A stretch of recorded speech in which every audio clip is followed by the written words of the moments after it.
सच्चे भक्त की कहानी। एक बार की बात है, भगवान के एक सच्चे भक्त थे। वह बहुत गरीब थे, लेकिन भगवान में उनका विश्वास बहुत मजबूत था।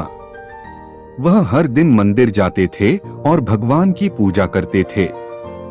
एक दिन वह मंदिर से घर जा रहे थे कि रास्ते में कुछ डाकू मिल गए। भक्त के पास कुछ सामान और भगवान की कीमती मूर्ति थी। डाकुओं ने भक्त से उनसे सारा सामान मांगा। भक्त ने डाकू को अपना सामान दे दिया, लेकिन उसने भगवान की मूर्ति नहीं दी। डाकुओं के दबाव डालने पर उन्होंने कहा, मैं भगवान का भक्त हूँ, मैं अपना सामान और अपनी जान दे सकता हूँ, लेकिन मैं भगवान को नहीं छोड़ सकता। डाकू भक्त की बात सुनकर हैरान रह गए। उन्होंने कभी किसी ऐसे व्यक्ति को नहीं देखा था जो भगवान का इतना बड़ा भक्त हो। डाकू ने भक्त से कहा, मैंने अपनी जिंदगी में आपके जैसा भक्त नहीं देखा जो भगवान को देने से अच्छा अपनी जान देना उचित समझता हो।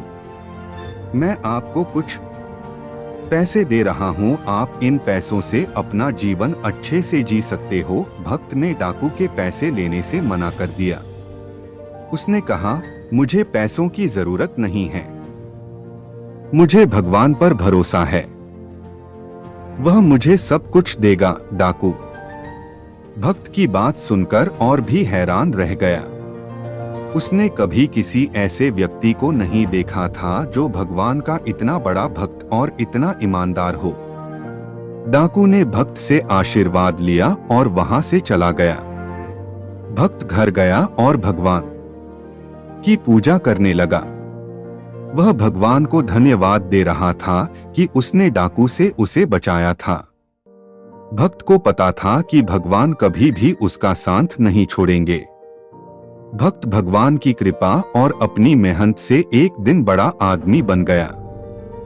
शिक्षा।